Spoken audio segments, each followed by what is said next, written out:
Hello, everyone, and welcome to the Global Youth Climate Training. I can't believe it's finally here. We're so excited to have you here for this very exciting event of 13 weeks of training from global experts from all around the world. This is an amazing collaboration between the Global Youth Coalition and Oxford Net Zero, which is a research group based here at the University of Oxford. My name is Alexis McGivern, and I've been working on this project. It's been a passion project for the last 6 months, along with our amazing team. And we're so excited to share with you what we've been working on. So just going to start by giving a brief overview of who we are and our partners.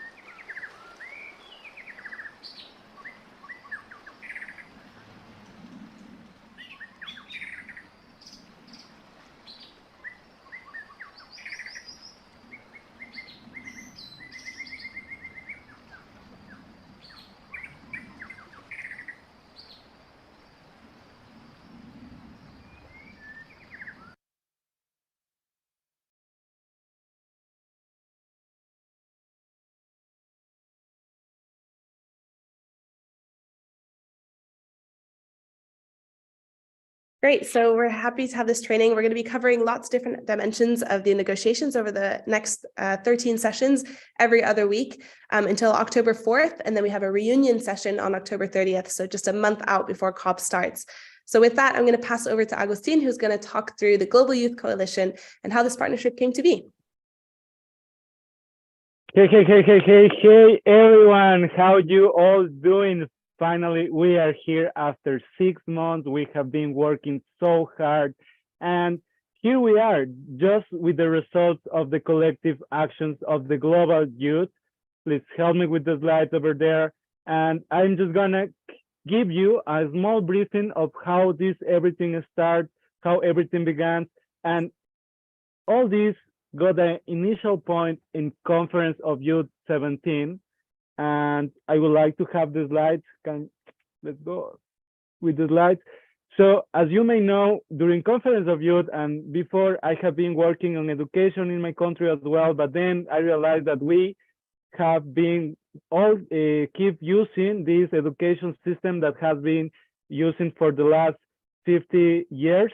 And that's why during the Conference of Youth, I got the amazing opportunity to present the workshop of the Tree of Hope. This structure, this symbol that was bringing us hope with initiatives, ideas from all over the planet. And we gathered this during the Conference of Youth. And then we decided together as the Global Youth already that we want to use this as a symbol and bring it to the Conference of Paris in the Blue Zone. And during this process, I get to know this amazing girl that is about to join us. And we got the chance to go and talk with Antonio Guterres. Luigi, tell us what happens there. So the second part of our story starts at COP27.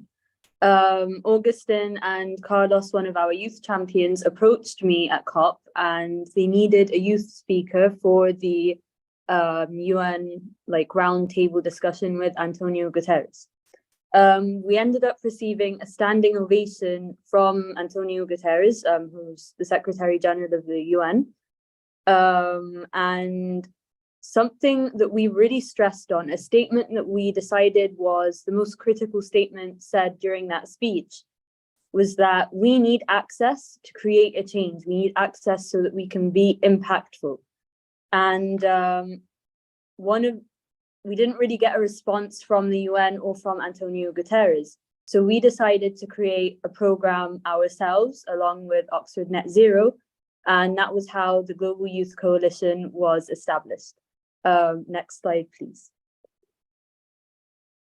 So Oxford Net Zero, as I mentioned before, is an interdisciplinary research group. We're about 25 researchers from lots of different disciplines across the University of Oxford. We have physicists, biologists, climate litigation experts, we have geographers, and we're all working collectively towards one shared goal, which is how we manage the transition to net zero. So we're an interdisciplinary research group that really values youth contributions. And we also make sure that we're producing research that's not just to be published in academic publications, but really that will be used by people. So we work a lot with businesses, with civil society, and with national and international policymakers. And of course, who will be those national and international policymakers of the future? It's of course youth. So it's a natural partnership to help the Global Youth Coalition to come together and say that training is super essential. And Oxford has been leveraging their network of experts and researchers and practitioners in the climate space to make sure that you're all ready to go to COP28 and COPs beyond with all the technical training and especially the confidence that you need to go. Next slide, please. We want to say a massive thank you to our funders and contributors who, without whom this would not be possible. So firstly, of course, Oxford Net Zero, my employer, who were incredibly supportive and gave us the first grant money to get this started. Special shouts out to Kath Ibbotson, who was incredibly helpful on that. Also, we're partnering with the Smith School, which is bringing together public and private enterprise with world-leading research to achieve global net zero emissions and sustainable development. They have been incredibly supportive, especially Liliana and Lucy, who have helped us so much with the administrative demands of putting up a program like this. And we're also incredibly grateful to receive a massive donation from the Oxford University's Van Houten Fund, which is a strategic fund of the university that helps with projects that advance the interests of researchers at the university. If you're tuning in English today, you might not know that we have live interpretation going on today into French, Spanish, and Portuguese, which were our 3 most requested languages. We're massively grateful to eco-interpreters for entering into a partnership with us to deliver this. And we're especially grateful to the interpreters who are on this call today, who are making this as accessible as possible to people all around the world.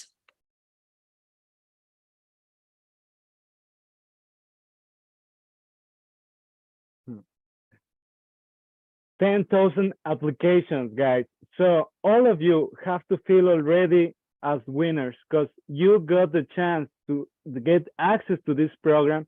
So please, guys, let's make this worth it.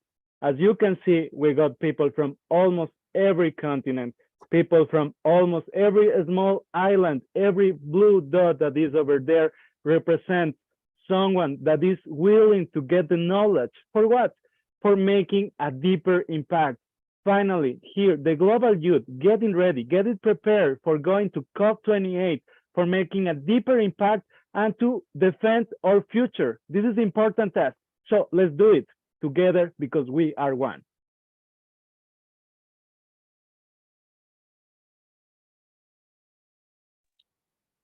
I'm just going to go over the rules of engagement right now. So the first one is that we all need to respect each other. We'd like everyone to treat everyone with dignity, with respect, with courtesy, regardless of anyone's background, identity, or experience. We'd also appreciate it if everyone could use respectful language and avoid any offensive or derogatory terms. Something else that we value is inclusivity. We're going to ensure that all voices are heard and that they're all valued. The fourth rule is that we'd like you to respect our time as we're respecting yours. We did put a lot of effort into this program, so please remember to attend the sessions or to listen to the recorded ones on time. The last point is the questions that you submit on Mentimeter should be relevant and you should address our speakers with respect. Thank you. Next slide. Great. So we want to make sure that we're part of your learning journey. And of course, this will be a journey that will last across the 13 sessions. So we want you to share what you learn through these sessions on social networks and tag us in any highlights and any key takeaways that you have from the session. So you can find the Global Youth Coalition on Instagram. Of course, if you already follow them, you'll know that they have an amazing Instagram. Of course, what else would you expect from amazing youth? You can also tag us on Twitter at the Global Youth Coalition, but also Oxford Net Zero. And if you want to connect professionally on LinkedIn, you can follow our pages, the Global Youth Coalition, as well as Oxford Net Zero. We're going to be having an activity later on that will encourage you to post with our official hashtags, which is hashtag GYC, and the hashtag for this training is hashtag Global Youth Training 2023. And Agustin is just showing all the posts that came up with that. Next slide, please. And all of this is possible, as Alexis is saying, because we have an incredible team from all over the planet, people from Colombia, Mexico, Chile, Tanzania, Australia, Spain, Italy, Bolivia, Egypt, Chile, Canada, Ecuador. I hope I forgot any of them, but these amazing people, we gather together for one goal, to defend our future, to understand that we are one planet and we want to protect it. How? Getting us trained, getting us prepared and understanding the rules of the UNFCCC to go there and make a deeper impact, together or nothing. This is the amazing thing that makes all this possible. Thanks.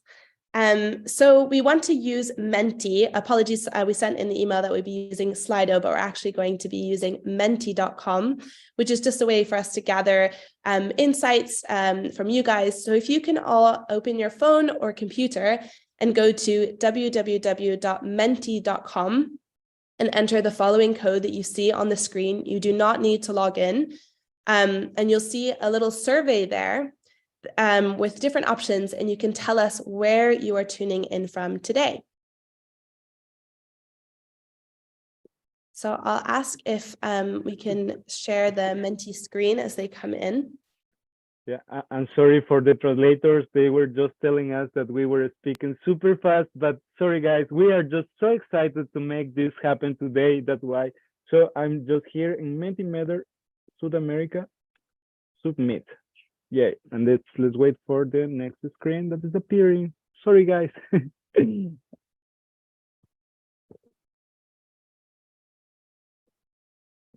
Meanwhile, let's wait.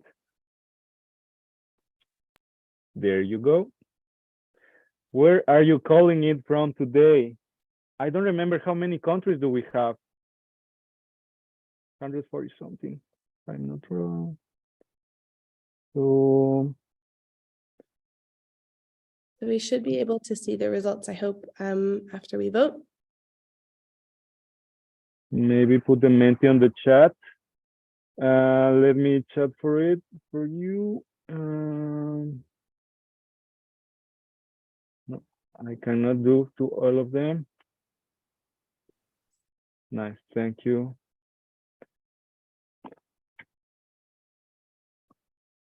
So guys, answer through menti.com 51895906. Sorry, Where I think are you we're having calling a little today? bit of trouble with the Menti, so I'm just gonna ask us to move back to the slides, and we'll come back to that in a little bit if that's all right. I'm sorry about that.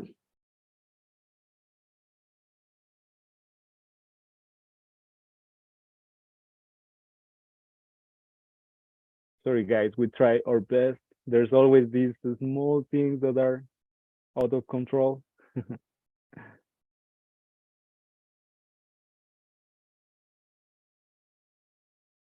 Great. So I think I actually did just get the Menti working, but we'll come back to it.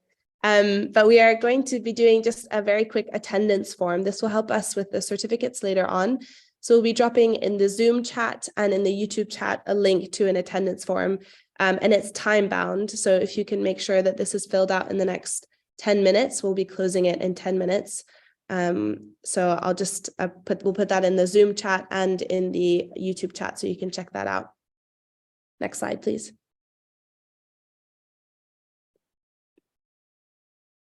So just to walk you through the timing for today, so we're a little bit behind, but we're going to be starting with a lecture from Dr. Myles Allen. Then we'll be having a really exciting spoken word poetry performance.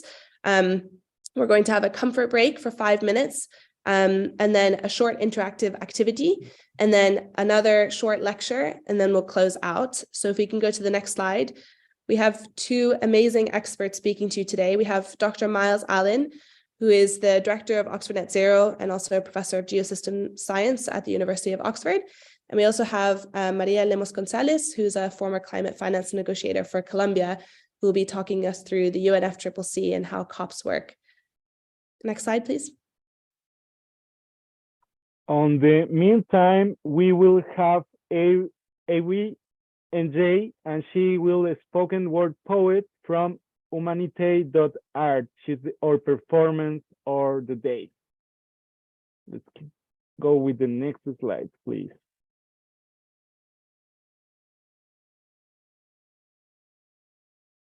Great. And through the discussion that we'll be having today, we'll be using Menti for a Q&A for Dr. Myles Allen. So I'll open that in just a minute.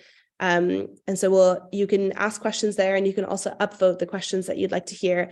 And we'll be taking the top questions to ask for Myles today. So with that, I'll hand over to Luigi to introduce Myles for his intervention. Okay, so Dr. Myles Allen is a professor of Geosystem Science in the School of Geography and the Environment and Physics Department at the University of Oxford. He's also the director of the Oxford Net Zero Initiative. He's credited by the BBC with first demonstrating about 15 years ago the need for net zero carbon dioxide emissions to stop global warming. His research focuses on how human and natural influences on climate contribute to observed climate change and risks of extreme weather and quantifying their implications for long-range climate forecasts. He was coordinating lead author on the Intergovernmental Panel on Climate Change, IPCC's special report on 1.5 degrees. Having served for the IPCC's third, fourth, and fifth assessments, including the synthesis report co-writing team in 2014. He's now director at Oxford Net Zero. He will be talking to us about 1.5 degrees, why it matters, and what it's going to take for us to achieve it. Myles, the floor is yours. Thank you very much indeed. I must say it's a huge pleasure to join you, and congratulations to Alexis, Augustine, and the team for putting this together, because it's a really exciting program you've got organized. I'm going to share some slides with you, and just let me know if that's working okay. How am I doing? Yeah, somebody else could chip in to confirm. Yep, thanks. I've seen some thumbs up. So I want to talk to you today about 1.5 degrees. I was one of the coordinating lead authors on chapter 1 of the IPCC 1.5 degrees report.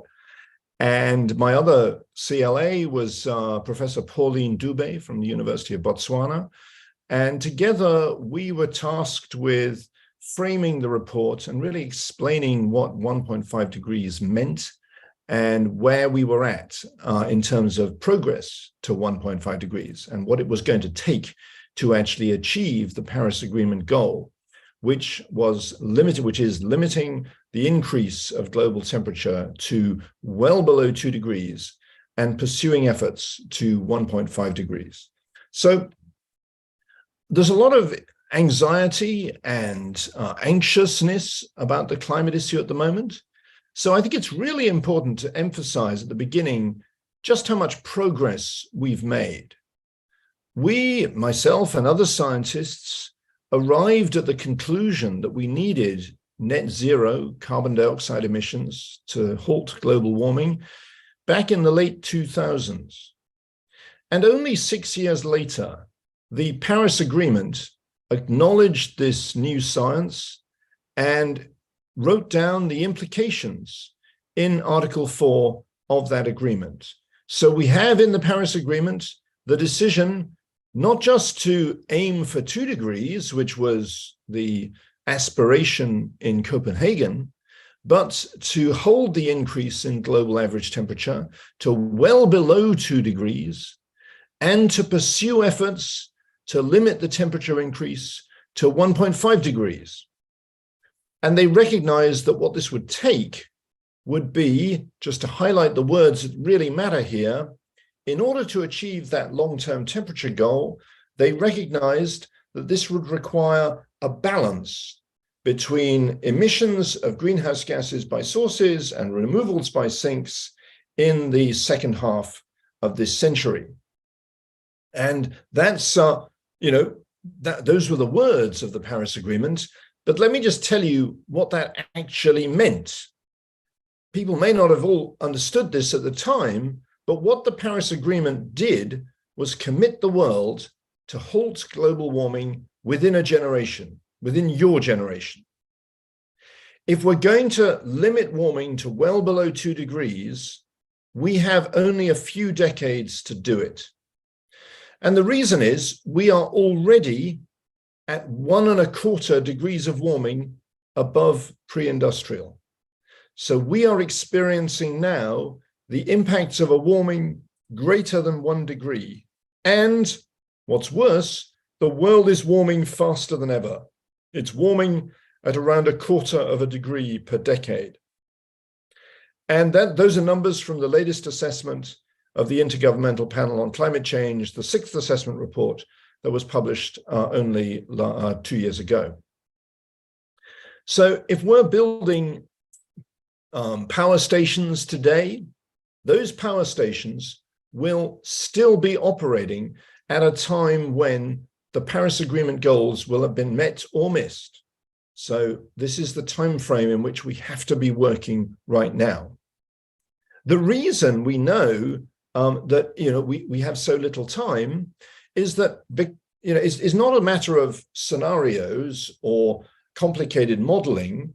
It's actually something identical to what you will have learnt about in your driving tests at school. So if we want to limit warming to well below to 1.5 degrees, we've got about 20 years to halt the warming. And if we want to limit warming to less than 2 degrees, we've got about 50 years. How do I know these numbers? So what I'm showing you on the screen here are projections of future future temperatures on the planet under different scenarios. So these are coming out of models, but you don't need a model to appreciate the time we have left to achieve the Paris goals. If you remember your driving lessons, hopefully soon all in electric cars, but you will have learned that if you're approaching a junction or stop sign, and if it's 1 second before you reach the junction, you have 2 seconds to stop if you start braking now. Remember that? If it's 10 years before you reach 1.5 degrees, you have 20 years to stop the warming if you start reducing emissions now. If you delay reducing emissions, you're going to have to hit the brakes a lot faster, a lot harder, and possibly by more than the car can stand. On current trends, we will reach 1.5 degrees in about 10 years' time. So we need to stop the warming in about 20 years to meet the 1.5 degree goal. And on current trends, we'll reach 2 degrees in about 30 years. So we need to stop the warming in less than 60 years if we're going to meet the below 2 degree goal. So that's why we know how fast we have to act. It's not a matter of modeling and scenarios. People may tell you, well, I don't believe these climate models. I'm not talking about climate models here. I'm talking about geometry. I'm talking about something that everybody understands as soon as they've passed their driving test. Before the Paris Agreement, the aim of climate policy was actually enshrined in a much older agreement, one which may well have been around before many of you guys were born, which was the Rio Convention on climate change, the United Nations Framework Convention on Climate Change, signed in Rio back in 1992.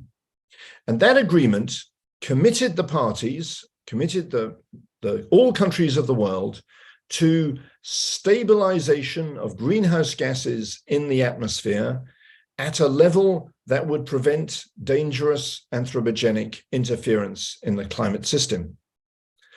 So I want you to understand how climate policy moved on from Rio to Paris.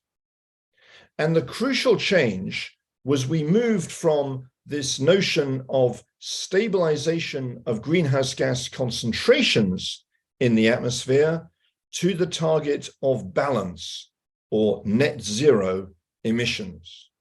Why is this so important? Well, if we look at what happens if we stabilize concentrations of greenhouse gases in the atmosphere, that's the dotted lines on the figure I'm showing you now. That doesn't require us to reduce emissions all the way to zero. It requires us to reduce emissions. This, by the way, is just a very simple experiment performed with a simple climate model showing what happens if you put carbon dioxide into the atmosphere over a period, and then in year 70 of this experiment, we decide to do something different rather than just continuing to put carbon dioxide in the atmosphere. And the question is, what happens? So if all we do is reduce emissions by about 70 or 80%, that's the blue arrow you're seeing there, then we do stabilize concentrations of carbon dioxide in the atmosphere, and that stabilizes the energy imbalance between incoming and outgoing energy, but temperatures continue to rise. And they continue to rise for a very long time to a very uncertain level. It's very difficult to predict when the warming would stop if all we were to do was to stabilize concentrations of greenhouse gases in the atmosphere. In contrast, if we reduce emissions to net zero, now this is exactly the same graphs, but I want you to focus now on the solid lines, the heavy red lines, where you can see in the top panel, we have emissions to the atmosphere. And after 70 years, we reduce those emissions all the way down to zero. Now we see that concentrations of carbon dioxide in the atmosphere, they don't remain stable, they fall. And the energy imbalance between incoming and outgoing energy falls as well. And that's enough to keep temperatures just stable, so have no further warming or cooling of the climate system. It's not enough to actually bring temperatures down again. If we want temperatures to come down again, we actually have to actively take carbon dioxide back out of the atmosphere. But it is enough to halt the warming. And just in response to one of the questions which just came up, I spotted, I'm very happy for my slides to be made available, and hopefully they'll be put up by the course organizers before I've done talking. So this result, the fact that if we want to stop global warming, we have to reduce carbon dioxide emissions to net zero, came out, as I said, in the late 2000s. 2009, there were lots of papers published in the course of that year, all reaching similar conclusions, which is that cumulative emissions of carbon dioxide, that means the total amount of carbon dioxide we dump in the atmosphere over the whole industrial period, determines what warming we end up at, what peak warming is, and warming will continue until carbon dioxide emissions are reduced to net zero. And this is shown by this schematic figure from one of those papers published that year, which shows on the left 3 emission profiles. The orange one with yellow underneath it shows emissions going up higher and then coming down faster. The green one shows emissions going down more steadily. And you'll notice that the orange one assumes that we can reduce emissions really fast by 10% per year, which may or may not be possible in terms of the response of the global economy. But if we were to follow all 3 of these emission profiles, we end up at the same temperature because the area under the curves are the same. So the yellow area you see, the yellow shading above the blue curve and the yellow shading below the blue curve, that's the same area. So if you take the area under the curves, they're the same, which means the total amount of carbon dioxide we put in the atmosphere is the same in all 3 of these scenarios. So we end up at the same temperature.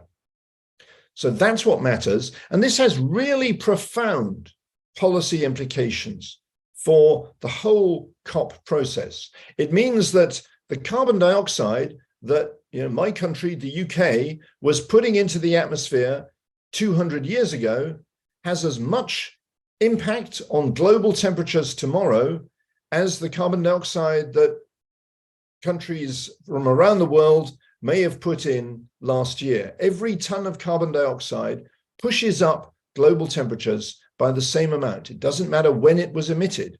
And this, of course, has important implications for historical responsibility for climate change, which I'm sure will be something we'll be talking about in the course of this youth training program. So what does it take to stop global warming? Well, we need net zero carbon dioxide emissions. And this is another figure from the latest assessment of the Intergovernmental Panel on Climate Change. And you'll see here in orange projected emissions of carbon dioxide under current policies. So assuming that current policies continue, but we don't do anything to increase ambition beyond current policies in place in countries around the world. And you'll see there, worryingly, emissions don't fall much at all. In fact, if anything, they go up a little bit. And as a result, warming will continue because carbon dioxide continues to accumulate in the climate system. In order to limit warming to well below 2 degrees, we need to reduce emissions starting immediately to reach net zero in the second half of this century. That was recognized in the Paris Agreement.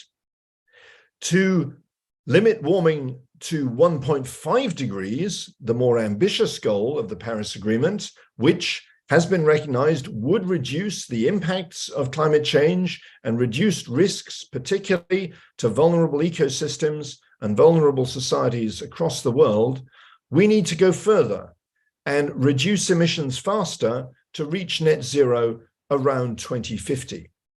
And this acknowledgement that 1.5 degrees means net zero around mid-century was acknowledged in the Glasgow Climate Accord in 2021.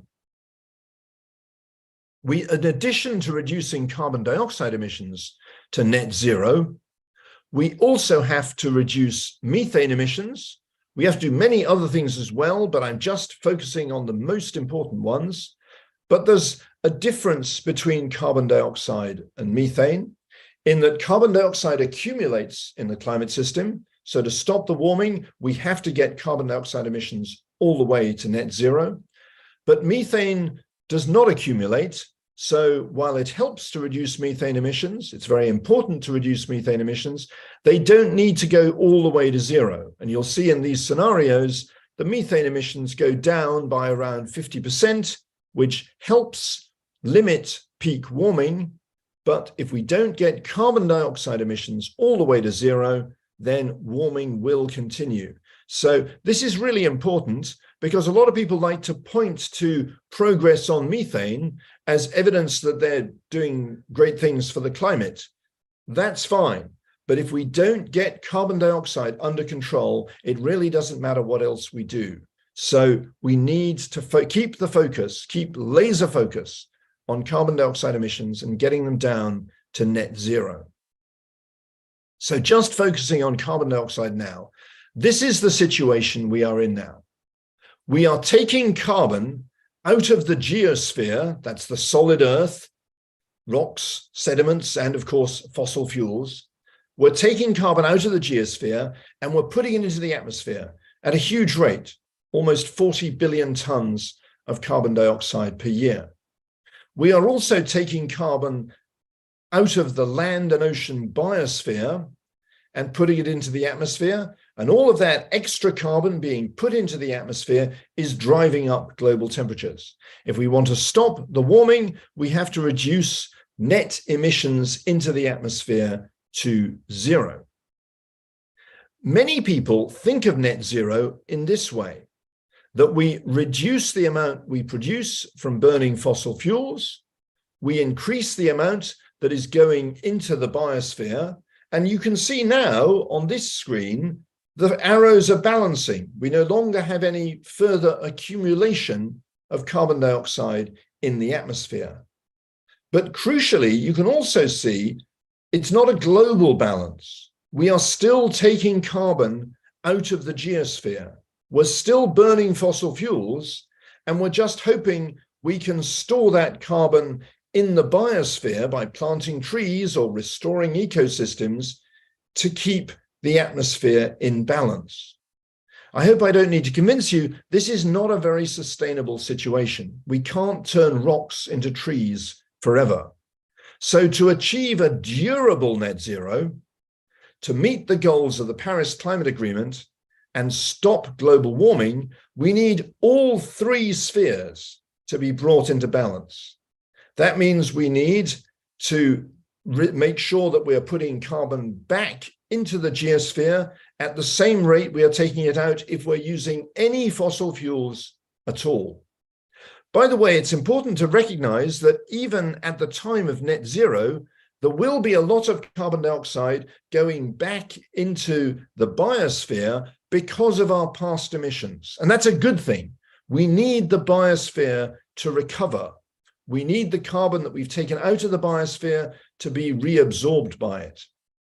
But that's not enough to balance any ongoing production of carbon dioxide from fossil fuels. In order to stop fossil fuels from causing global warming, we need what we call geological net zero. That means if we're using any fossil origin CO2, if we're burning coal, oil, natural gas, or still making cement from limestone, we need to be putting the carbon dioxide we generate back into the Earth's crust, into permanent storage. That's what we mean by geological net zero.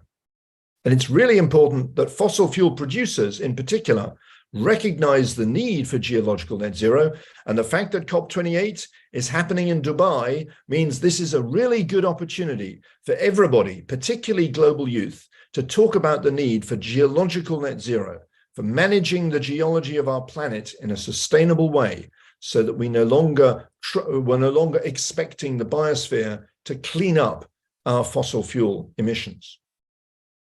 This is what we need to meet Paris Agreement goals.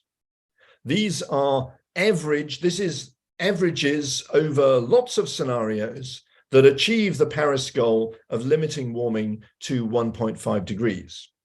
And the red line shows the amount of carbon dioxide we produce from fossil sources.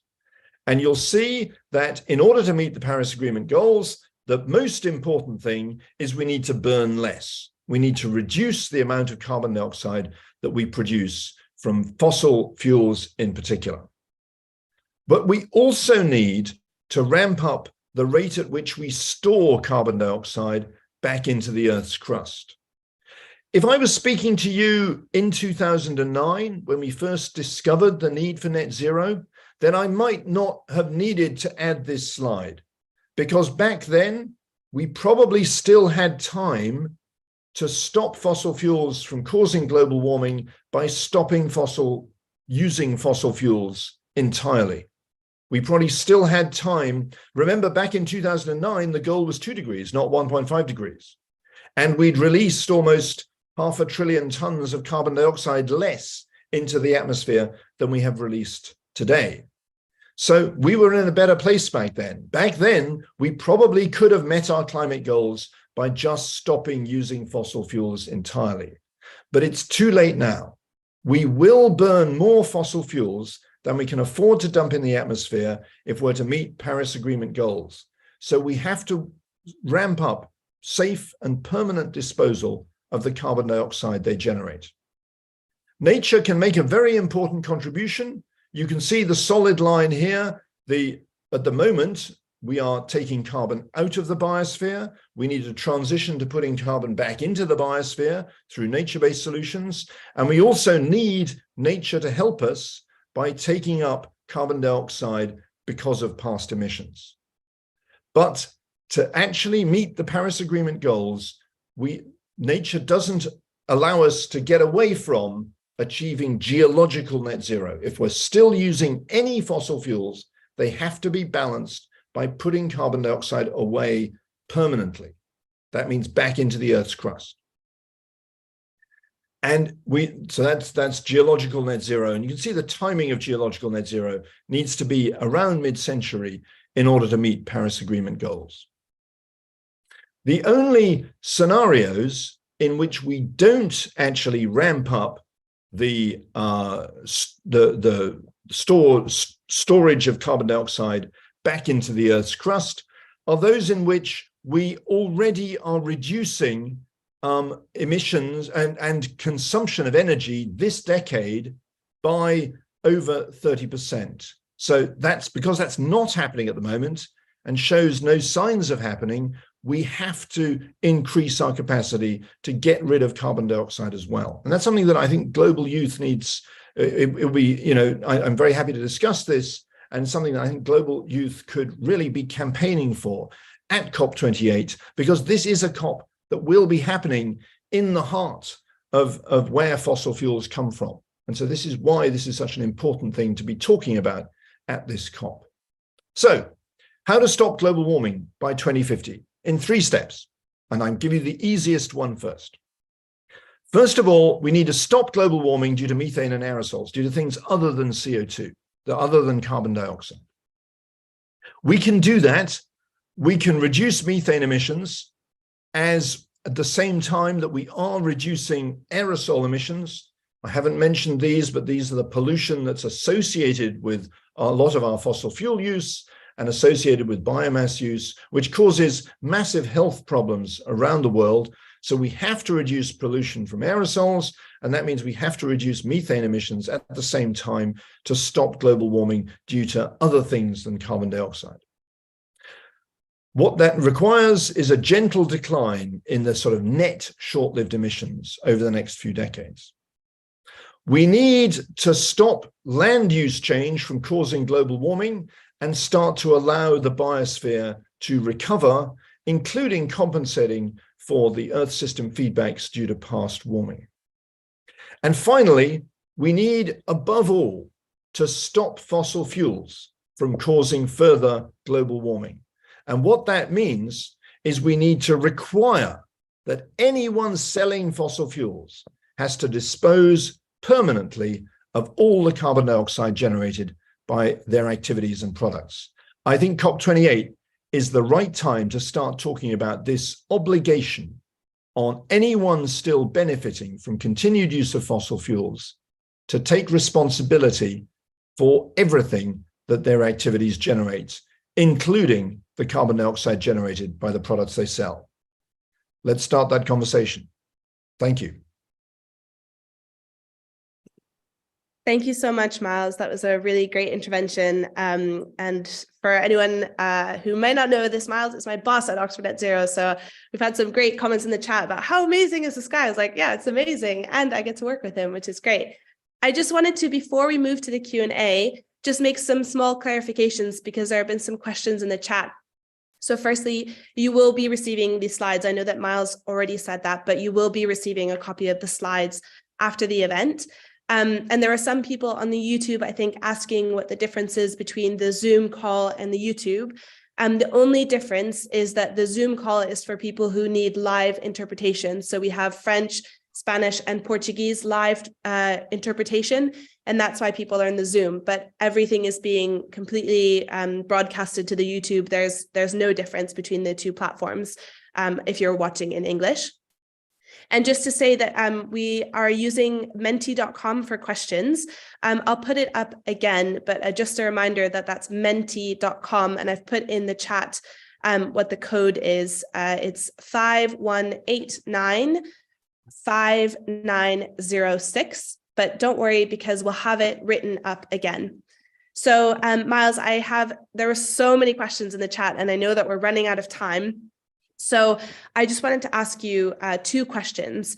So the first is, how can we sustainably reach geological net zero? Is it mostly through carbon capture and storage technologies?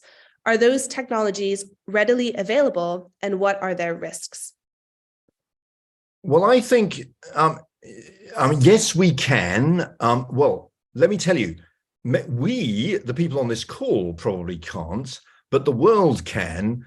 And the entities in the world that have the technology to do this are the fossil fuel companies. They know, well, they claim to know how to do this, and I believe them. I believe they do know how to do this because this is exactly what they do.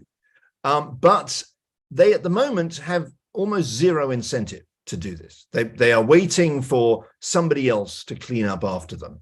And this is why I think global youth have an important role to play here. It's completely outrageous that an industry which right now is making clear profit, several % of the global economy. I mean, the fossil fuel industry cleared $13 trillion last year in turnover. And about half of that, as far as one can tell, was more or less pure profit. Now, that would be enough to stop the products they sell from causing global warming now. And yet, there's nowhere is it being discussed why are they not spending their money on cleaning up after the products they sell. So I believe it's a very innovative industry. If it was required to get rid of carbon dioxide in order to continue in business, I guess they would just do it. But there's only one way to find out. Rather than us offering to do it for them, they need to be told to do it themselves. Thanks, Myles. Just wanted to, so I really definitely agree with you, especially on the amount of profit that fossil fuel companies are making and how they should be using those profits. Just a quick announcement as well. I understand there's lots of Spanish and Portuguese people on the YouTube link that would like to be in the interpretation. That's definitely something that we can do for the following sessions. We gave those links to people who requested it on their form, but if it's all right, if we can have you join in your preferred language as of next week. So if you send an email to youthclimatetraining@gmail.com, we'll make sure we get you set up for the next session on 17th of May. Great. I have one last question for you, Myles, and then we're going to turn over to Awa for her performance. Can I just say, I'm sure there's plenty of questions. I'd be very happy to look at questions by email afterwards, and we'll work on that, because I appreciate there's probably a lot more questions coming in. Thanks. Yeah, we have, I think, about 100, so it might be a big task. That's good. That's my job. And just another sort of announcement, which is that I understand that there were some problems with the attendance form. Sorry about that, guys. We're still working out the kinks of how to do this. So we'll reshare an attendance form near the end of the session, and apologies for anyone who's confused by that. As I said, it's our first session, so everything will be running smoothly next week, but we appreciate your patience as we worked through that. So Myles, just a last question from us before we say goodbye to you, which is some researchers say that net zero by 2050 is too late and the limit should be 2040. Can we really wait until 2050 to reach net zero? Well, it's very important that these scenarios I was showing you was global net zero. And it wouldn't be right for every country to be required to reach net zero at the same time, because, as I emphasized, my own country, the UK, has been dumping carbon in the atmosphere for almost 100 years longer than most other countries. So we've caused a lot more global warming in the past. So it makes total sense for us as a wealthy country to get to net zero sooner than other countries that are maybe just starting their development journey. So I think net zero 2050 for the world would be a great target, a great achievement, an achievement above all for your generation. And it would limit warming to pretty close to 1.5 degrees. Maybe it wouldn't guarantee meeting it to 1.5 degrees, but certainly that's a heck of an effort to pursue in terms of, in the language of the Paris Agreement, in terms of pursuing efforts to 1.5 degrees. So global net zero by 2050 would be a huge achievement, but that means developed countries really should be aiming for earlier than 2050. Couldn't agree more. And I think the UK should show a lot of leadership there. So thank you so much, Myles. I really appreciate it. It's always a learning experience with you.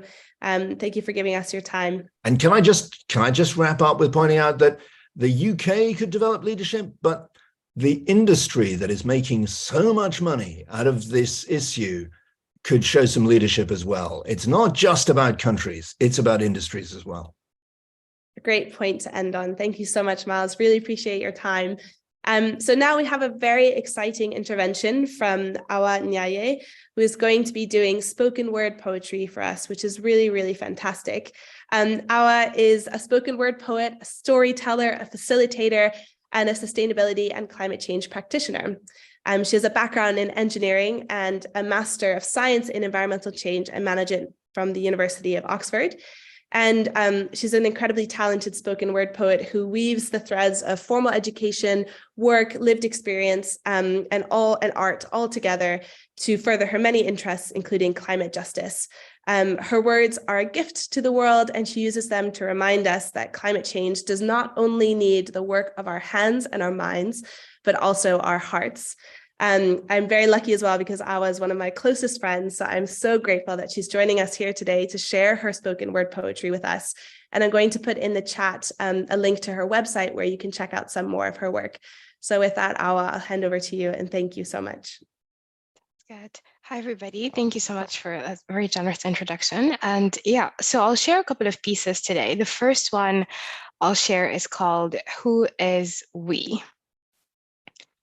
The Anthropocene, from the Greek, anthropos, human, and kairos, new, is the current epoch in which we have had such a profound impact on the earth that we have disrupted some of the natural processes that affect our prospect of survival on the planet. It's the 6th mass extinction, a time where several dozens of species are going extinct every day, where we are pushing entire ecosystems to collapse. It's a rupture, a separation, the relationship of domination we have established between us and nature. It's the emergency of our time. It's the moral responsibility to act for future generations. Yet, it's why we are much better off today than ever before in history. We are much better off today than ever before, but please tell me who we is. Is it the one who has anxiety his daughter might never get to see moose or know what a hummingbird sounds like or experience a safari?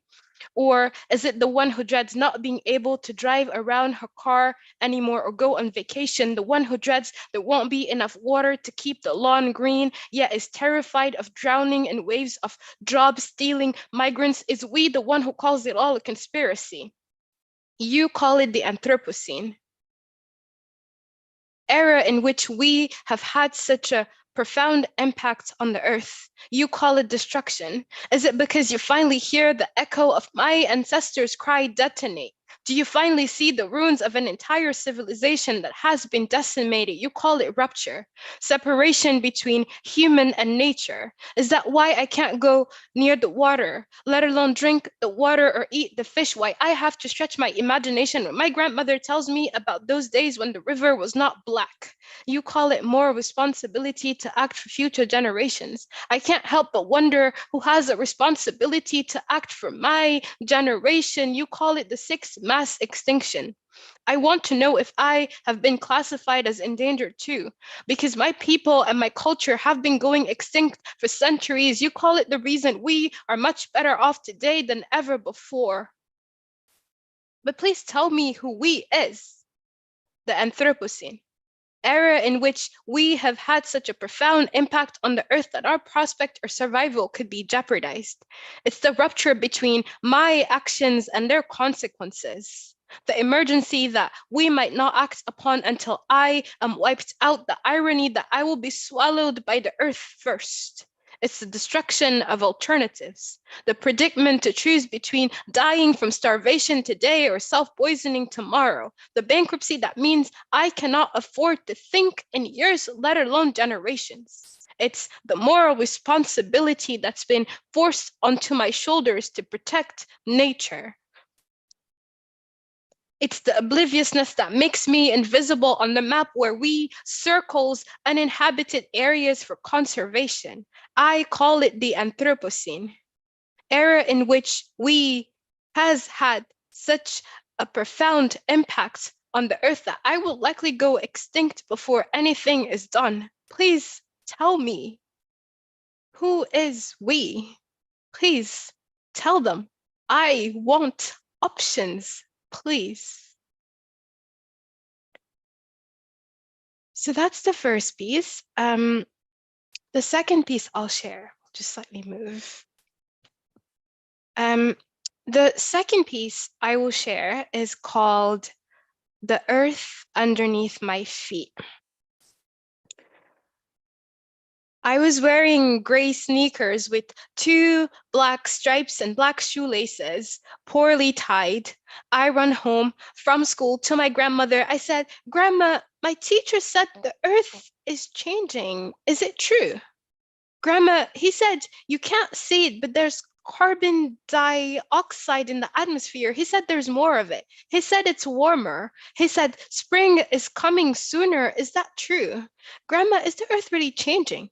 My grandmother said, "I have felt the earth underneath my feet go dry, crunchy. I have felt the hot earth underneath my feet scorching. I have felt it hollow.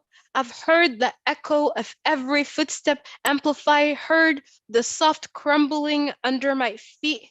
I've seen the earth underneath my feet peel off, barren. I've smelt the earth underneath my feet.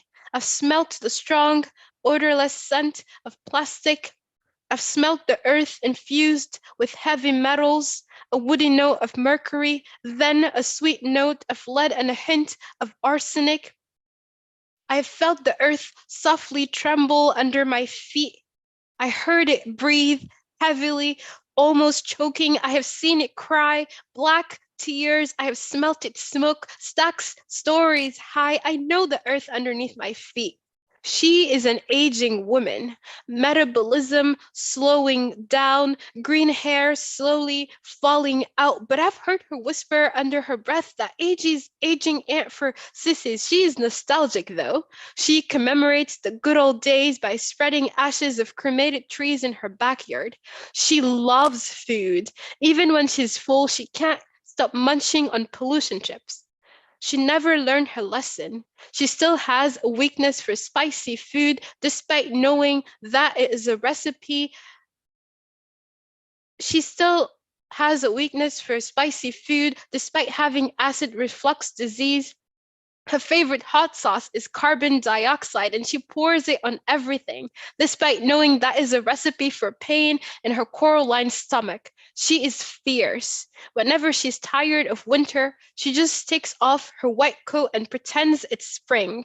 She is girly, especially when she wears that playful perfume of premature spring. She is an aging woman, but oh boy, does she have character. I know the earth underneath my feet. I have smelt it. I have seen it. I have heard it. And I have felt it. And it's changing. So I asked, "Grandma, do you think I don't feel it because I never walk barefoot anymore?"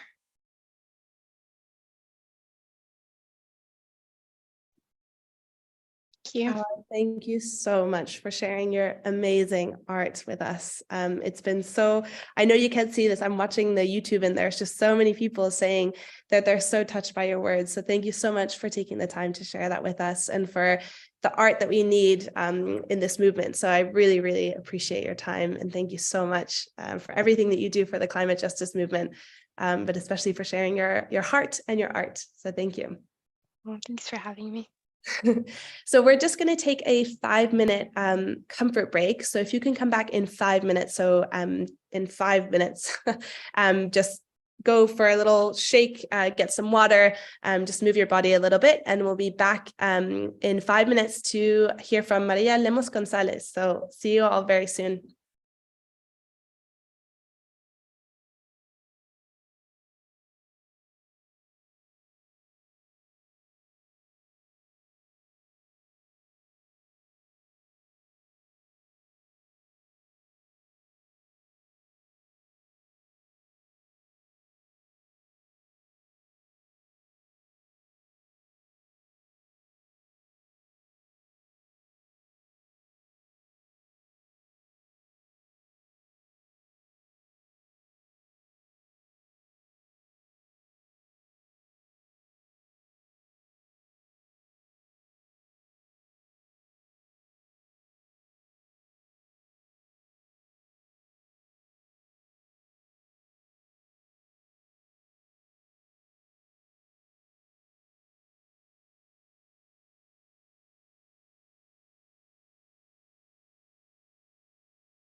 Okay, I think we're ready to go. If we can hit the next slide, please. Thanks, everybody. Sorry, Myrna, if you can just refresh the slides. We've slightly updated the timings here. It should.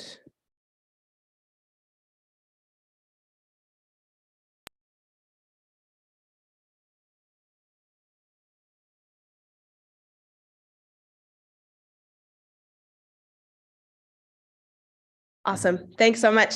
So I hope everyone had a little break, a stretch, maybe went to pet their dog or hug their mom. I hope you had some time to re-energize for this second hour of training.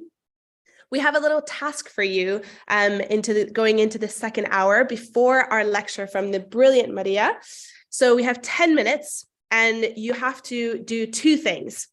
Reflect on what you just heard in Dr. Myles Allen's lecture. And two, find someone in your house or on your street or in your phone book, someone you can call to explain why 1.5 degrees matter. So we're going to give you 5 minutes to prep and 5 minutes to share with whoever you've chosen to share with. And afterwards, we want you to record how you managed to interpret Dr. Myles Allen's lecture and share it with us on social media with the hashtag YouthClimateTraining2023. So I hope that makes sense to everybody. We're going to keep this slide up and give you a bit of time to do this. So you have 10 minutes. So we'll meet back here at 5:17 UK time. And we look forward to seeing what you contribute.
Just because I'm seeing some comments in the YouTube, you don't need to record it. It's just if you want to share it afterwards, it would be really great to hear what you guys think.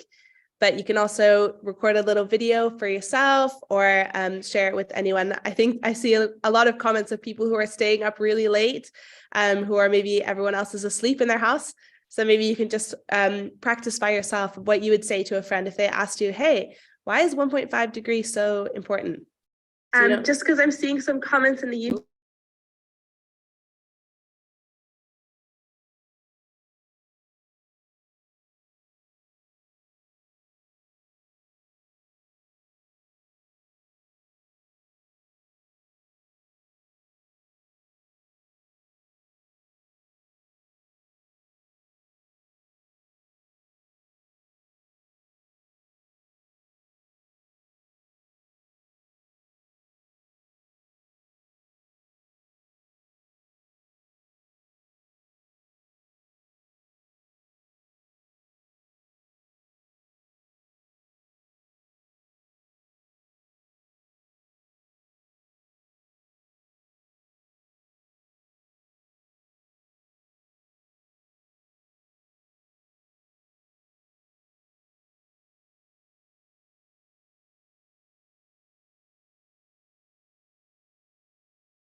Hi, everyone. Just coming back in to say we're just going to have a few more minutes.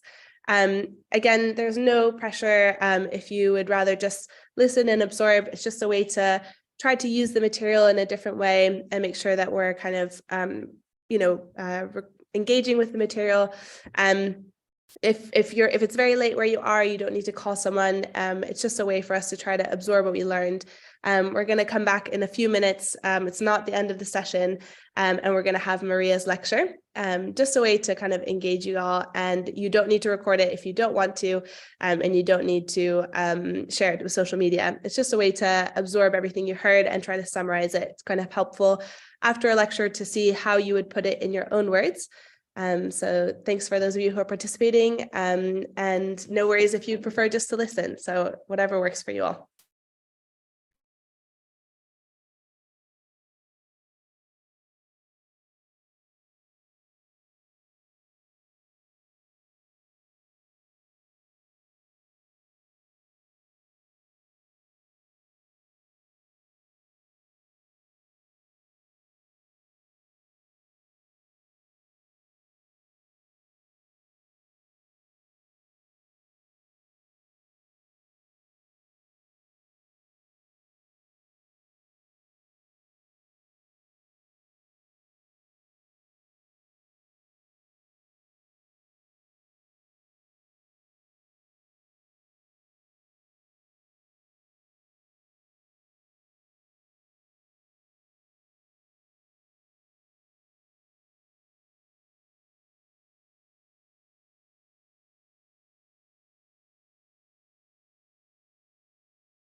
Thanks so much. I think there are a few people who are coming back from break. So we're just going to do 2 more minutes on this exercise. It's just a way of sort of decompressing after Myles's lecture, reflecting on what you just heard and trying to summarize the main points and sort of the main bits of why 1.5 degrees is so important. We'd originally said that you can try to share that with someone in your house, or write it on your notes app, or share it with a friend. And if you want to share it afterwards on social media, you're more than welcome to. And if you'd prefer to keep it to yourself, then it's no problem at all. We're just trying to find a bit of time within the time that we've set aside for the lectures to give you a bit of time to put this stuff in your own words, because we hope that when you're in spaces like at COP28 or any sort of national or international policy space, that you'll be able to articulate this. So we look forward to hearing from your interventions, and we'll start with Maria's intervention in just a minute or two. So thanks so much, guys.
Perfect. And coming back, here we are. So it was a good time for reflecting what we just learned.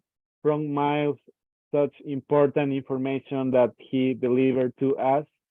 And now we are going to introduce to María Lemos Gonzalez, una latina buena onda, compañera colombiana. María is a former climate negotiator for Colombia and AILAC, a negotiation group under the UNFCCC composed of 8 Latin American countries. She holds a master's degree in public policy and a master's degree in environmental change and management from Oxford.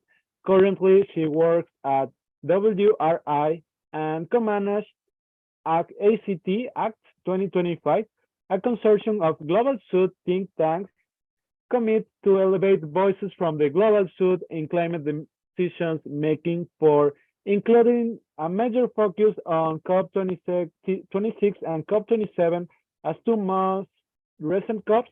What is the playing field going into COP28? GST, LND, arrangement, and NCQG as the major issues going into COP. Sorry if my English is not perfect. I'm from Ecuador. And thank you all.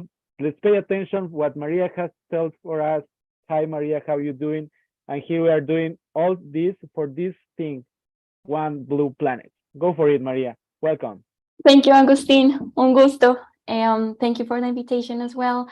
To Alexis and the team, it's great to be here and I'm delighted. I'm just gonna start sharing my screen. I hope that you can see it. Let me know. Okay, perfect. This is great. I'll just go to the start and start. As Agustin just mentioned, we have a very, very ambitious agenda to cover today. So I'll just dive in. I hope that you can see it. And we're going to talk a bit about the treaties, what's the COP, why are COPs important, and some of the logistics behind, the key takeaways from COP26, COP27, and what is on the table for COP28 and forward and going forward. So building on what Professor Myles was mentioning, and I think it's very important, we go back to the treaties. We have one umbrella treaty, which is the United Nations Framework Convention on Climate Change, adopted in 1992 with this objective of stabilizing the greenhouse gas concentrations in the atmosphere.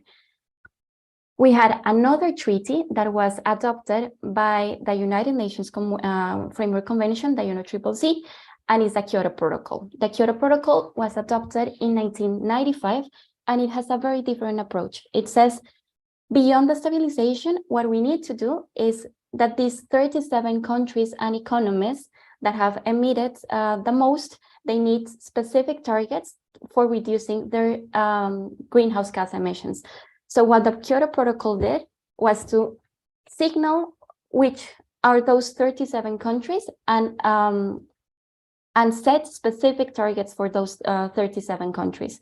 And that's something known as the Annex B of the Kyoto Protocol. And then, of course, we have the Paris Agreement. So this is our third treaty. They all have different names. You see that one is a convention, one is a protocol, one is agreement, but they are all treaties. So they are all binding under international law. And the Paris Agreement has 3 long-term objectives.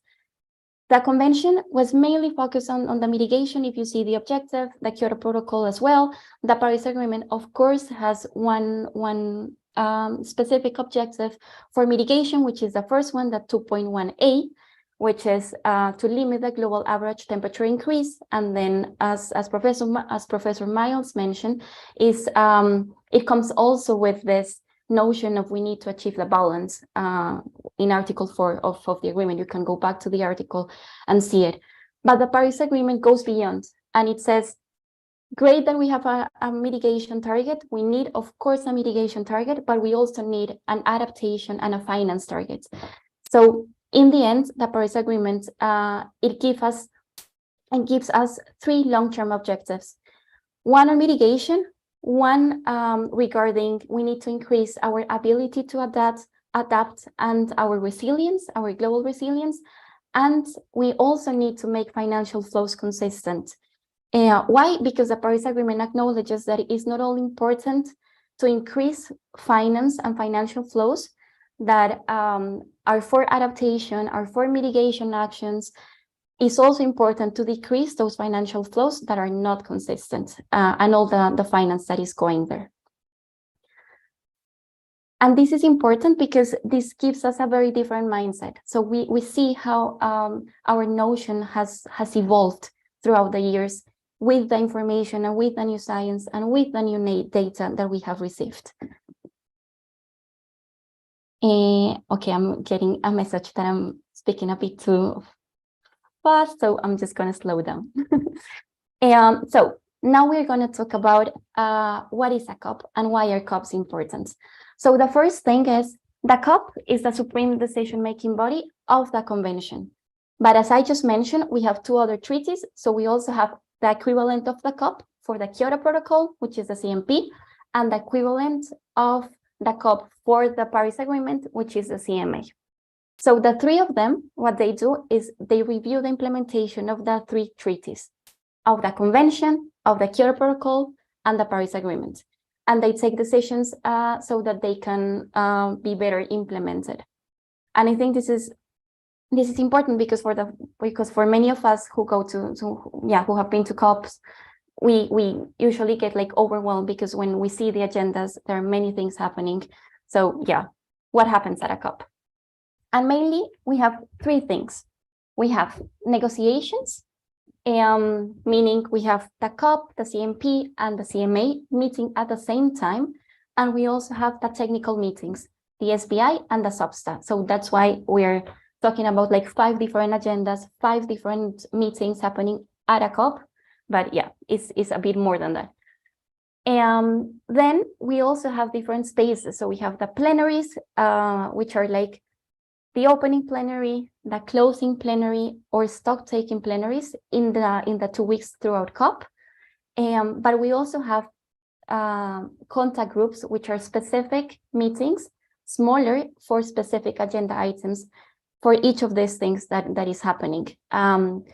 And parties, meaning that the countries, they also meet in different spaces, for instance, informals or informal informals, where they can negotiate in even smaller groupings. And as an outcome of these discussions, we have decisions, or the aim at least is to have always decisions. Decisions per agenda item, so thematic decisions, or we can also have cover decisions, which are like the umbrella decisions, highlighting like the most important bits of the whole agendas, or including some topics that is not possible to include them with, it's not possible to discuss them because they do not have a specific agenda item. That's the case, for instance, with fossil fuels. We don't have an agenda item under either COP, CMA, or CMP to discuss fossil fuel subsidies, and that's why usually the language that we get is in the cover, like in the umbrella decision of the COP. But we also have more things happening. We have side events, we have exhibits, we have other political spaces, as we have seen, partnerships, declarations, bilateral agreements. So there are many things happening at a COP. Now, what you see on the screen is a timeline of the last COP, CMPs and CMAs in the last 30 years. And in yellow, you find some of the milestones. So we have the convention, then we have the adoption of the Kyoto Protocol in 1997, and its first meeting in 2005. There's a lot of history on what it was not adopted there, and happy to discuss that as well if you're interested. But if we move forward, we also have in 2010 the Cancun agreements. The Cancun agreements are very important because they establish many of the goals that are still there today. So for instance, the 100 billion commitment, where developed countries officially committed to give developing countries 100 billion by 2020, and which hasn't been delivered at this point. But for instance, it also established the Green Climate Fund, which is the main fund until now to fund mitigation and adaptation actions within this UNFCCC space. Of course, we have the Paris Agreement in 2015, and we will see why the Paris Agreement is a landmark agreement. In 2018, the Paris Agreement agreed on the rule book. And this is also important because how I like to think about it is the Paris Agreement give us the what, but the rule book give us the how. yeah, so this is very important because the rulebook goes into the detail of all those decisions of course, that we have a transparency framework, but what's exactly the content of the transparency framework, and those things is possible to find them in the rulebook in 2018. Then we have 2021, where the rulebook was completed.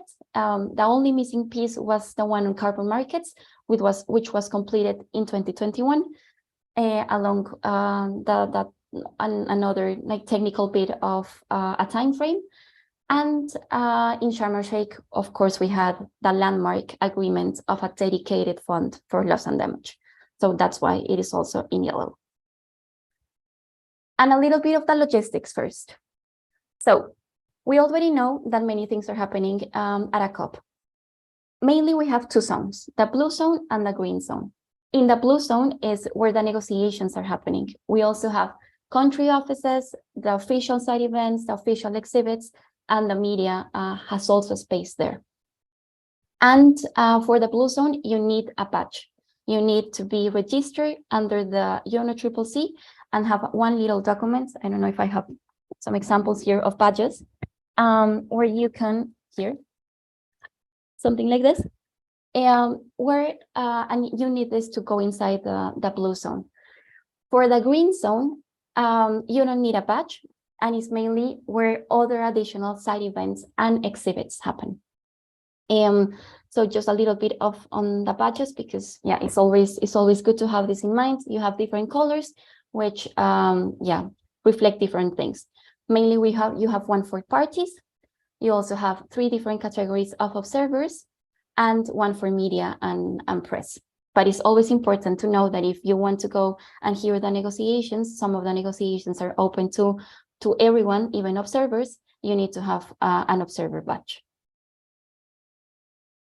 So next slide is about how it works in practice. And one of the main key messages here is that parties, they do not negotiate usually as a standalone, they negotiate in groups. And this is a bit overwhelming, but just bear with me. And these are the party groupings under the UNFCCC. I think that the main message here for you is that this shows that not necessarily the geographical distribution represents the groups under the UNFCCC, with the exception, of course, of the African group and the European Union. They both negotiate as continents, but for instance, the islands have representatives from the Pacific, from the Caribbean, and so on. And the second important thing about this slide is the G77 and China. I just give a shout out to the G77 and China because I come from a G77 country, but also because the G77 and China, it groups all developing countries in the world. So 134 countries are grouped under the G77 and China.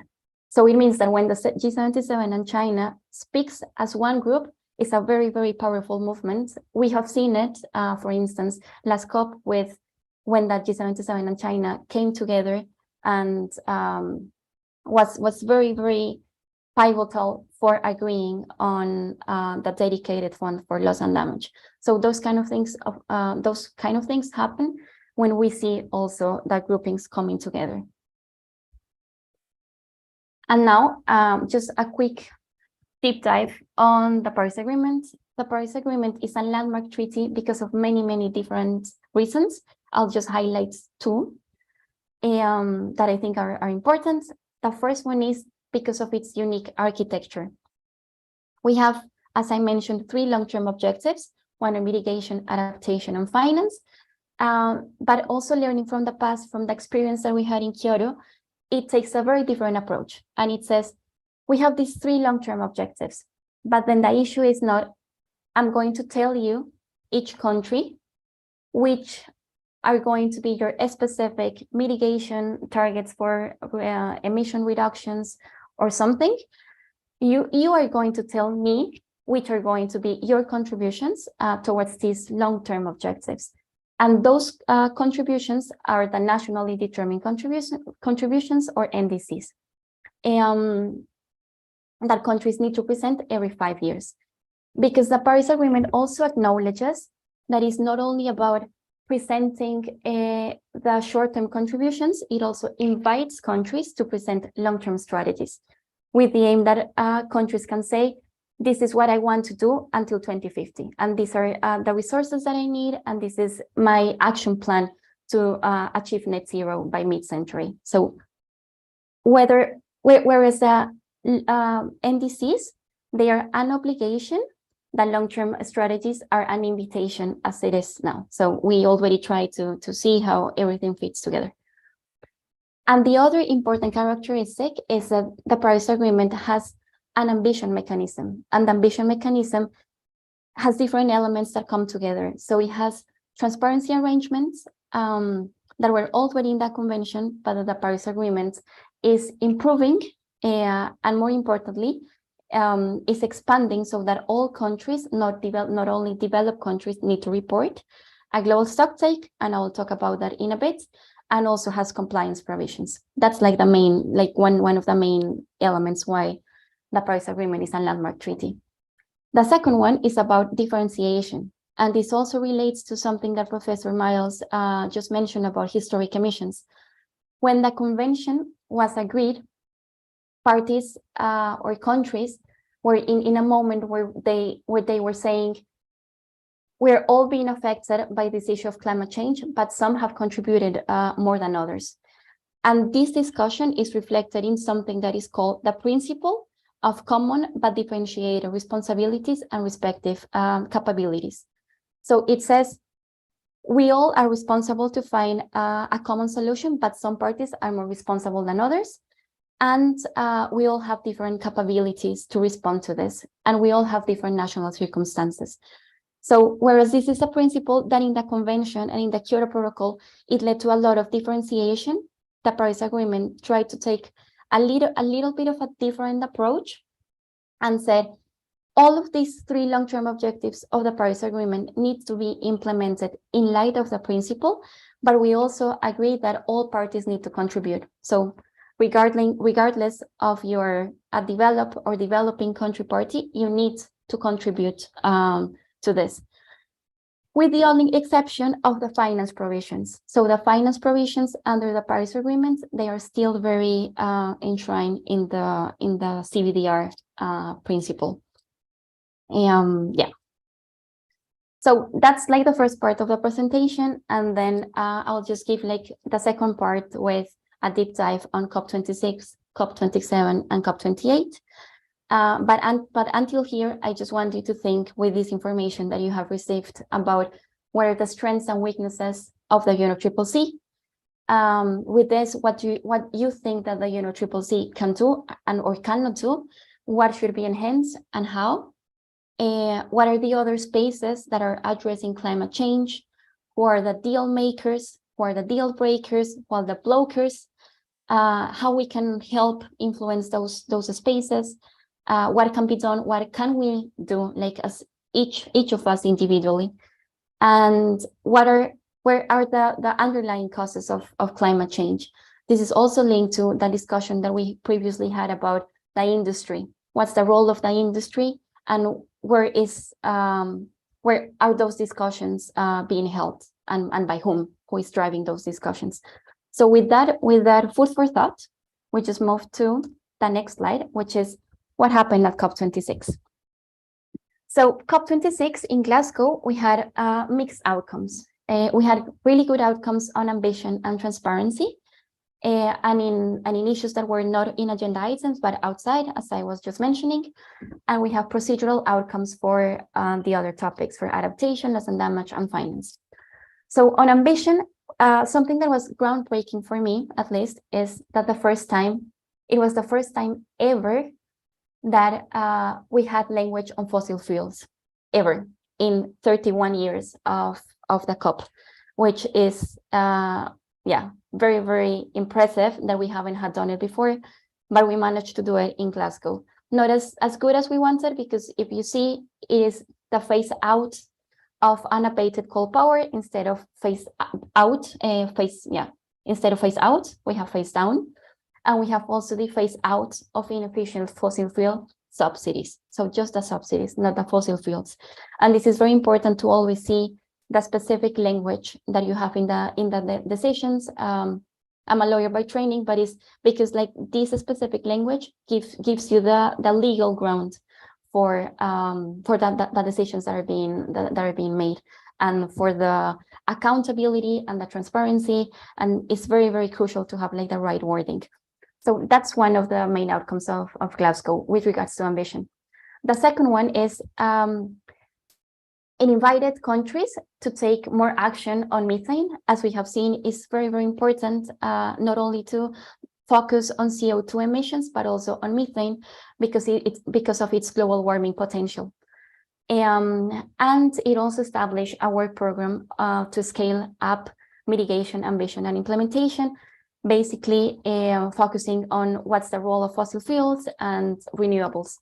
Yeah, we haven't seen much progress yet on the work program to scale up mitigation, ambition, and implementation, but it was established at COP26.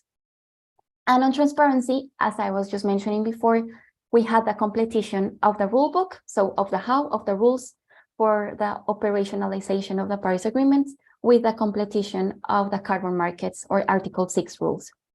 And these timeframes that I was alluding before about when do countries need to present their national commitments.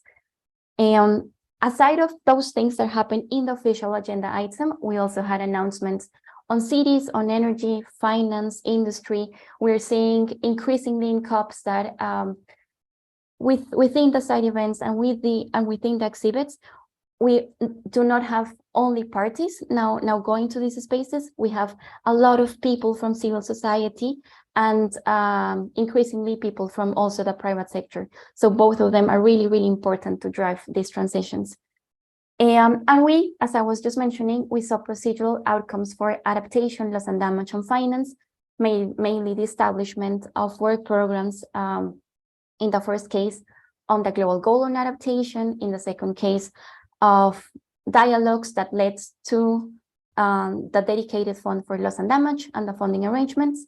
And on finance, they established a work program for setting a new global finance goal. We had, as before, the 100 billion goal, which was extended until 2025. And after 2025, or in 2025, we will need to have another new goal. And for that to happen, we need to agree on a new finance goal in 2024. So next year, we are currently in the negotiations of that. The 100 billion has not been met until now, and we saw some language around deep concern because we haven't achieved it.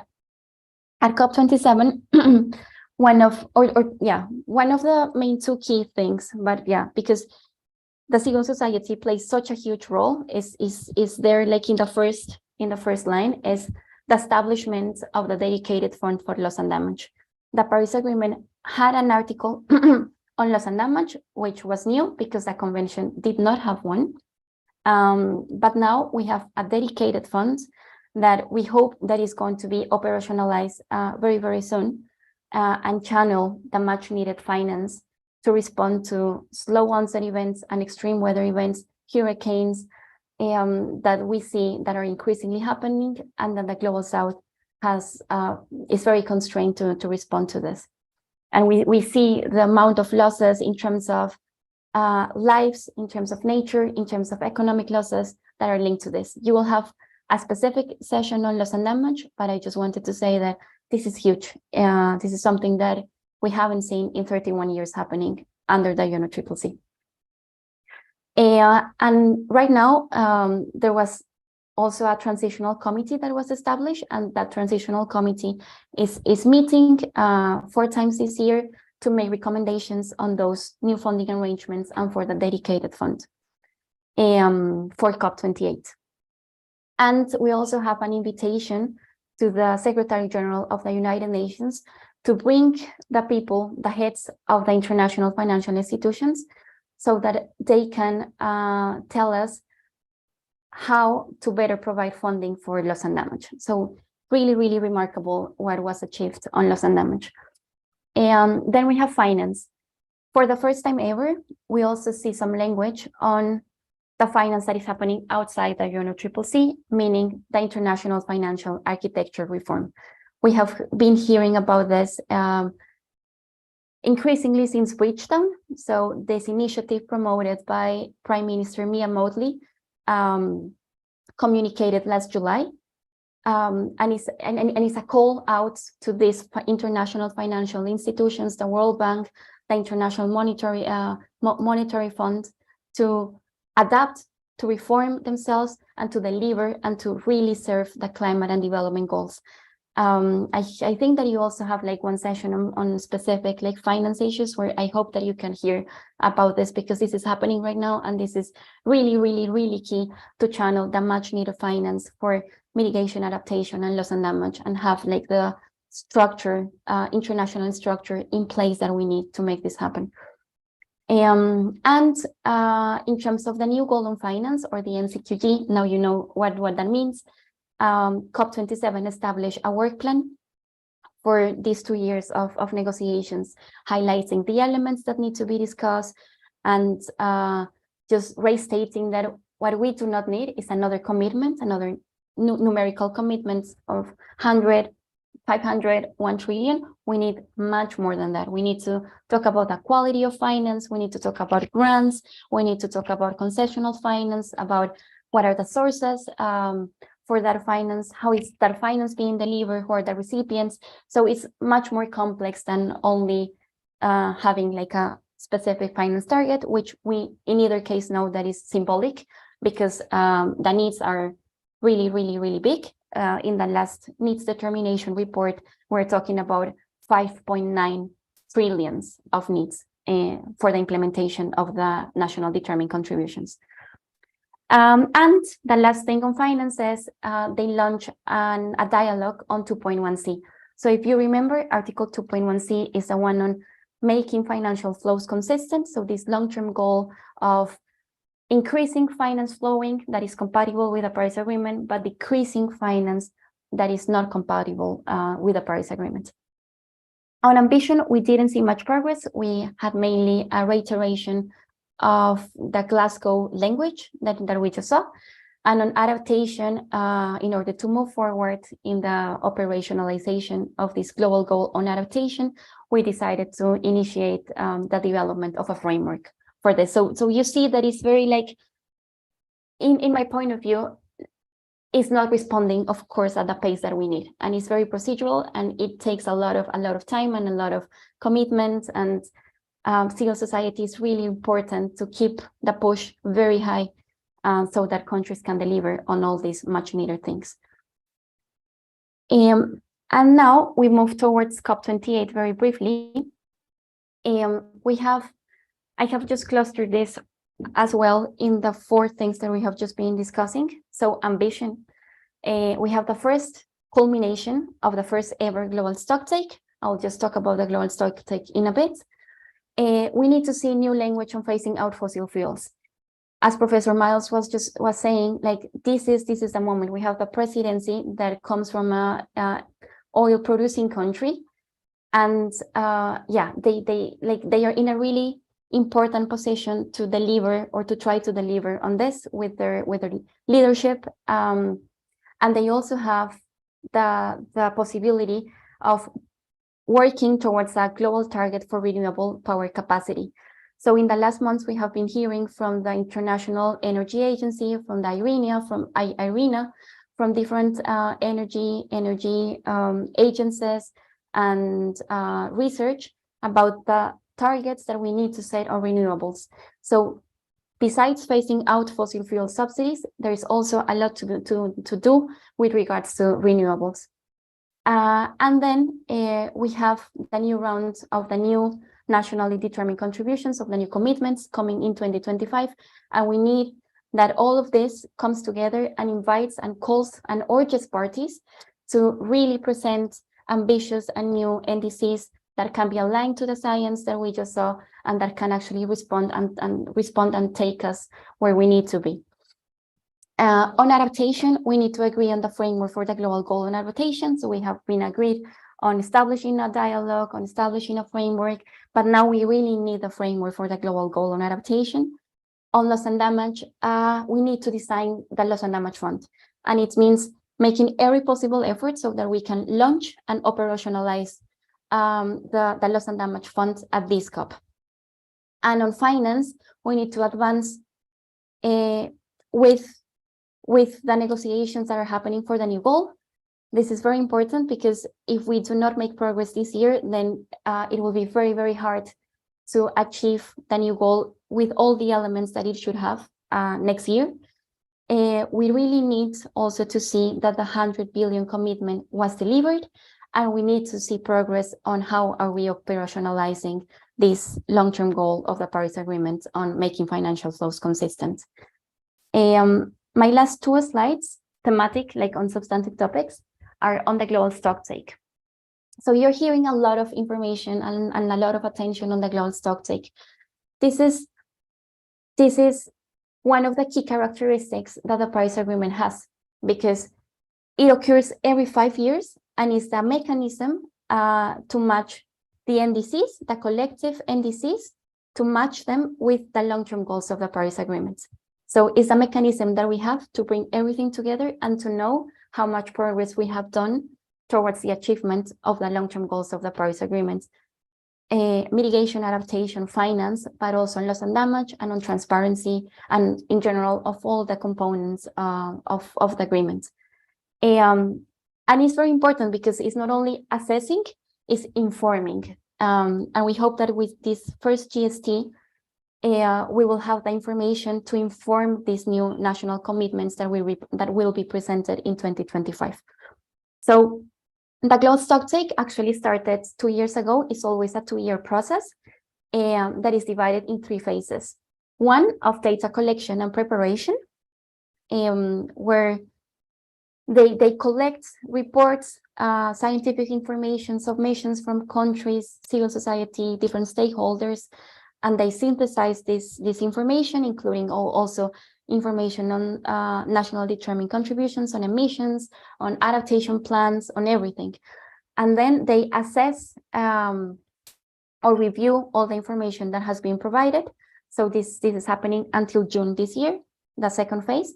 And then we will start the third phase, which will finish at COP28 with the information. So now that we have collected the information, that we have analyzed the information, what do we need from the global stocktake? And countries will discuss then the findings, and they will agree on specific outcomes as a conclusion of the GST.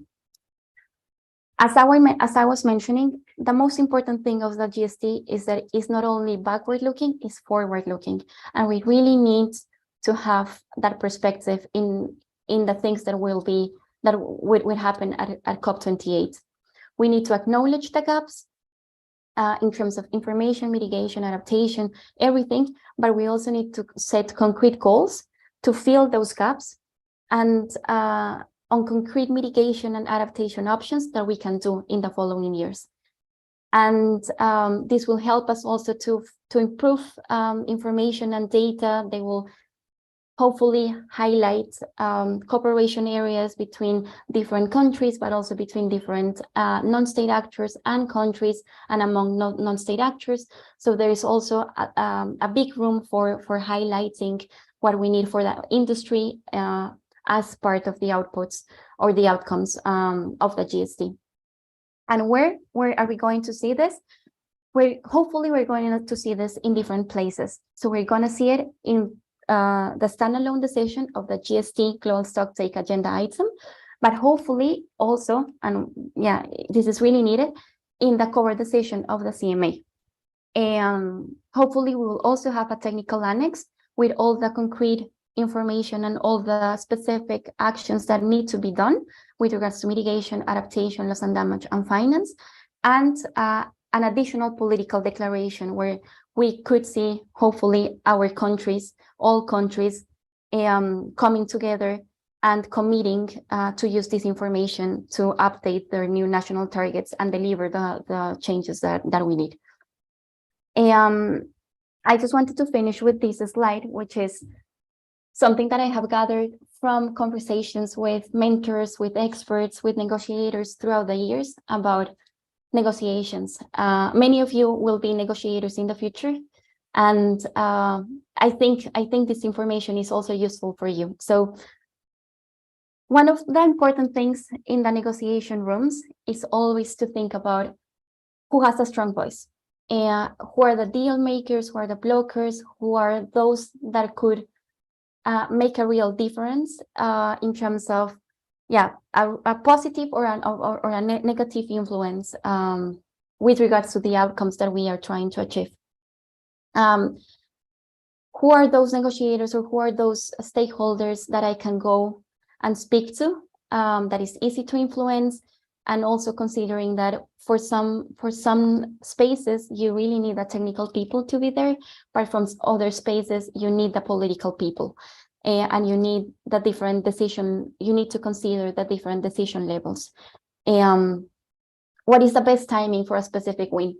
I sometimes feel that we focus a lot on the outcomes of a COP, but it's also very important to focus on the process to go there. So for instance, every year we have the negotiations, the technical negotiations happening in Bonn, in Germany, in June, every single year. And sometimes if you don't get the negotiations in Bonn to advance, to make progress on specific issues, it's very difficult to make it at COP. So specific wins and best timing for that. Then what is the difference between an outcome that is feasible versus an outcome that is desirable? How can I make my desirable outcomes feasible? And if that's not possible, what's the second best option that I have? And always aim for the highest that you can do. This is what we need. But always also try to think about what's the second highest that I can achieve, and how can I continue building my partnerships to achieve the first.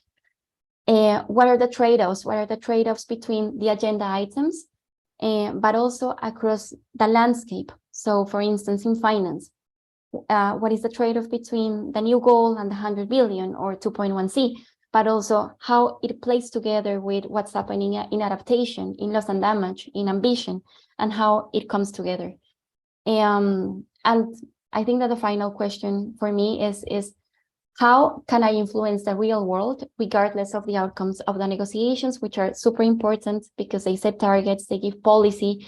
But regardless of what happens in the negotiations, we also need to continue pushing outside. And we all have a role to play in that. And in the slides, you'll see that we have a list of additional resources that you can consult later. So thank you very much, Alexis. Over to you. I hope it was useful. Thank you so much, Maria. I always learn so much every time I interact with you. We only have time for one question, so I'm just going to ask you one question. And then I just want to clarify a few things on the end, which is just on the attendance form. The link is in the chat in the YouTube and in the Zoom. And just fill that in with the session number, session 1, introduction session.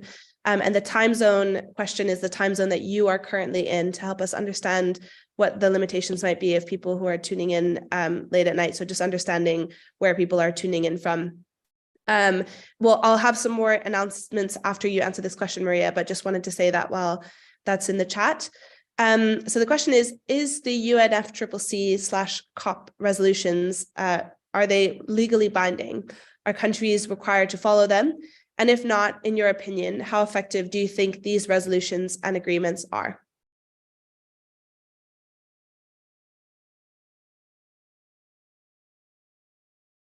Sorry, Maria, you just need to come off mute.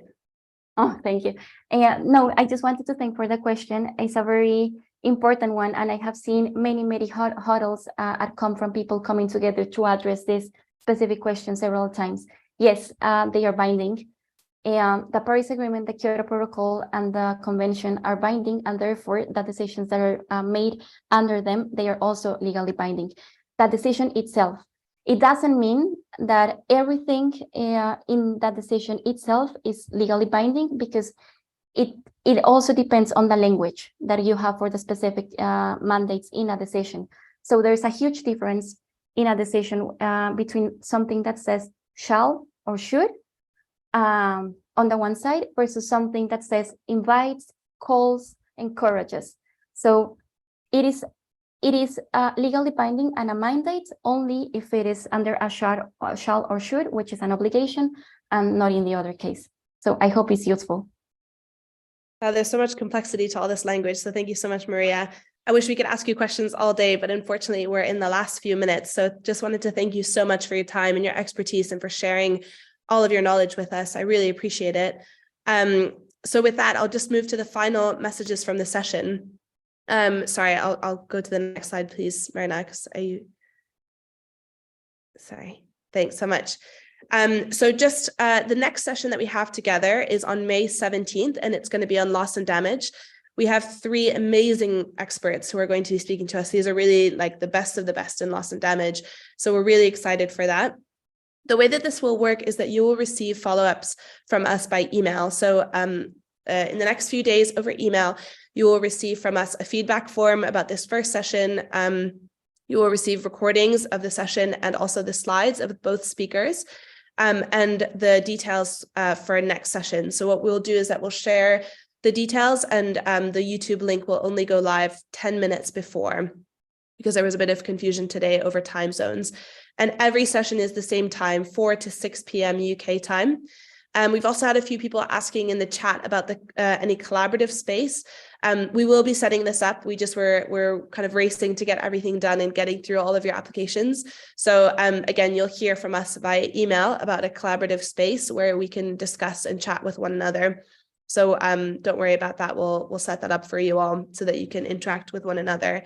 And just for the activity for today, just to be clear, there's no pressure to share what you did. You can, if you wrote something, you're very happy to read it if you send it on Twitter or on Instagram, or if you want to do a video. But equally, if you just wanted to reflect and sort of absorb the lessons of today, then it's no problem at all. Yeah, so I just wanted to say thank you so much for being with us for the first session. We really, really appreciate you, believing in us. It's a very new project, so thank you as we sort of worked out any of the technical glitches today, but we're really excited for the next session 2 weeks from now. And with that, I'll just hand off to Agustin for the final word. Thank you, Alexis. Thank you all, to the panelists, to the team that was in the back end helping us to make all this possible. So people that is hearing me now, this is important. This is just the beginning of this amazing training that we will have the best of the best. This is not just another certificate that you will have access to. We are here learning for our future. We are here learning for our planet. Nature doesn't need us. We need nature. Understand this. You are getting all this information for saving ourselves. So make it count. Because as I'm always saying, we are just one planet. There's a lot of countries, there's a lot of religions, cultures, etc., but we all come from nature. We all come from Mother Earth. So make this count. Now, just for closing, let's take a breath, just a small breath or a big breath.